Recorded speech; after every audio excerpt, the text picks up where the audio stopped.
अस्सलाम वालेकुम वरहमतुल्लाहि वबरकातुहू।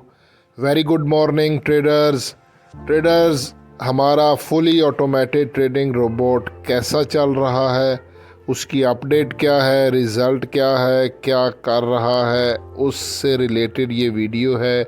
यहाँ पे पहले हम इसको देखते हैं, यहाँ पे इसको कर देते हैं टुडे। ऑलरेडी टुडे ही है, तो टुडे में यहाँ पे ये प्रॉफिट आप देखो 61.34 एग्जैक्टली। ठीक है, $6 का टीपी है, $6 का टीपी है, $3 पे हेज है और $3 का टीपी फॉलो अप है। ठीक है, जो पेंडिंग ऑर्डर होता है ये देखिए, ये ट्रेड्स लगी पड़ी हैं, बाय सेल मंड के कर रहा है।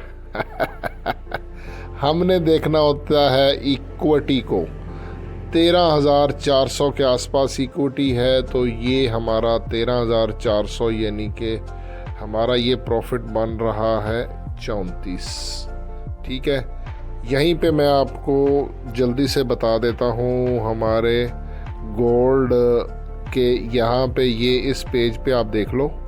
ठीक है, ये रेजिस्टेंस 321 रेजिस्टेंस के पास से आपने करना है सेल, ये पीवट है और ये सपोर्ट है। सपोर्ट से करना होता है बाय। पीवट वो पॉइंट है जहाँ से बाय और सेल किया जा सकता है। तो ये पेज इम्पोर्टेंट है गोल्ड का, लेकिन गोल्ड 30 मिनट के टाइम फ्रेम पर इसकी ओवरऑल समरी बाय की तरफ है। हसन अमान को दुआ में ज़रूर याद रखिएगा। अल्लाह हाफिज़।